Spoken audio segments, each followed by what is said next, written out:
everybody get excited.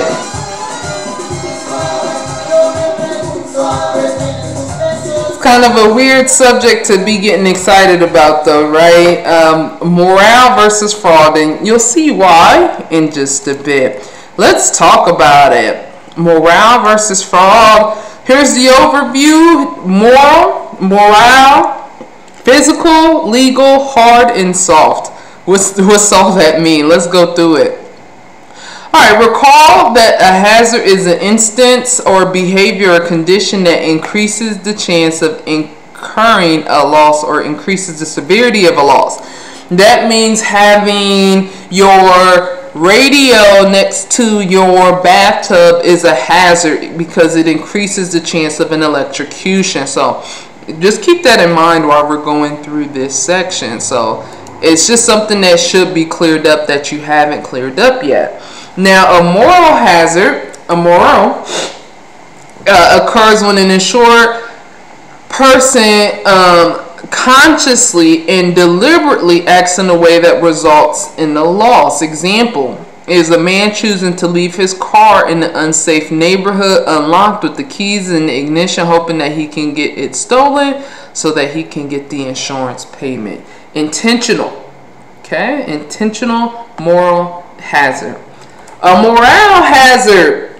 Alright, well, what's that? While moral hazards involve a fraudulent intention, moral hazards occurs when someone exhibits riskier behavior and becomes indifferent to losses because they have insurance.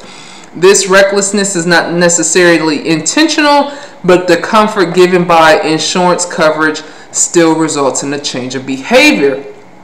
I had a cousin who would maybe driving us around, and if a car did something she didn't like, she may say something like, "Oh, I hope they hit me. I need a new car." That's a moral hazard. A moral hazard. Because she is saying that because she has insurance, if she didn't have insurance or insurance wasn't involved, she wouldn't want to get hit, right? A moral hazard could also be you not putting the case on your phone because you know that you can get it, you have insurance, and that it will be easy to replace. Okay, it's not necessarily that you have to have it, right? So you're not purposely dropping your phone, but you didn't do your due diligence to protect it either. Here's another example. A woman wants to visit her boyfriend in an area that has a high rate of auto theft. She's okay with it because she has insurance. She doesn't want it to be stolen, but if she didn't have insurance, maybe she wouldn't do it. I mean, simple as that. She's indifferent to it. Another way to think of the difference is like ale, A-L-E. So you're a little bit drunk, maybe, and you're doing things carelessly. So that could be also another way to remember the difference between the two. So ale, thinking like beer. Okay, moral versus moral. As I mentioned, you could think of ale. One is intentional and deliberate. The other one is just indifferent and you just don't care. Okay, so if you need help with that, take a look at the Facebook group so that you can get some examples from your fellow classmates, former or current. While moral hazards, it's moral and moral hazards, are behavior hazards that result from an insured's action or choices, physical hazards are physical conditions that increase the chances of loss. So all insured items are exposed to a variety of physical hazards, ranging from environmental to material, occupational, or operational. So you can see water, having kids around water, that could increase the loss. They could slip. And you know, people always say no running because there's water, so it's a hazard. In the grocery stores, don't you see those yellow signs because they're trying to warn you about a physical presence of something that could harm you. So those are the difference in and you see the difference between the two of risk and hazard.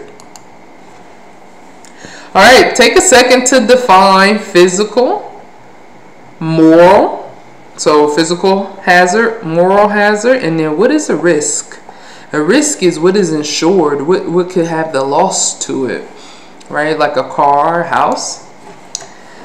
Back to physical hazards. While moral and moral hazards are behavioral, I think I put this already up there, but here that's a good reminder for those who just try to answer the can you define.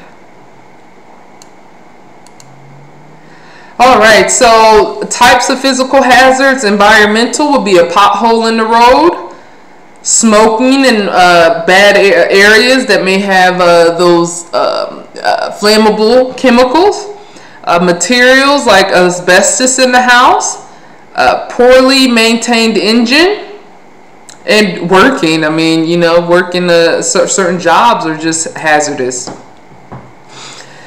In auto insurance, a poorly maintained car is a physical hazard because it can increase the risk of for all drivers on the road. Bad tires, worn out brakes, and maybe not keeping the oil changes going could all lead to an accident.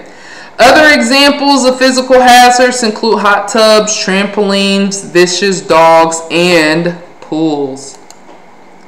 Legal hazards, when the chances of loss increase because of legal action. Let's discover more. Laws or regulations that force insurers to provide coverage for risks that they wouldn't otherwise do, like drug and alcohol addiction, is considered a legal hazard. The American legal system is sometimes considered a hazard because it favors those who file a lawsuit for monetary gain, even if they have little or no legitimate cause for a financial claim. Now, for fraud, insurance fraud occurs anytime someone tries to benefit by being dishonest with an insured. Fraud is the act of deliberately perverting, altering, or misrepresenting the truth, or willfully deceiving an insured in order to rationalize or realize financial gain. Here's an example. Policyholders have been known to burn down their houses or report jewelry or cars stolen to defraud their insured. We know arson is a very serious crime, but people do that for the financial gain, or maybe there's a lightning strike and people add information to it. Even something as simple as exaggerating damages count as a fraudulent practice. Deceiving insured to profit from an insurance policy is fraud, and there's hard and soft fraud. Usually it involves misrepresentation or concealment. Okay, so hard fraud is deliberately causing or faking a loss, like pushing a rock onto your car. Soft fraud could be considered soft if you are just maybe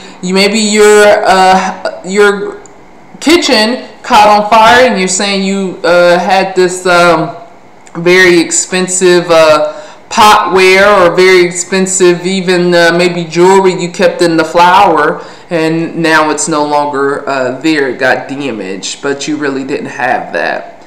So claiming your injuries are more severe, like for example when people have an auto accident and it doesn't do more damage than a scratch on a bumper, but they're saying they have heart issues now and their toe got jammed and other things, going along with a car accident. So opportunity or opportunistic fraud is soft fraud that will be on the exam. An example again would be getting into a car accident and claiming your injuries are worse than they are. I hope you learned something there. I know that was a very, very quick section. Here's the differences. Take a second to look at that. Your moral hazard, morale, legal hazard, physical hazards, and fraud.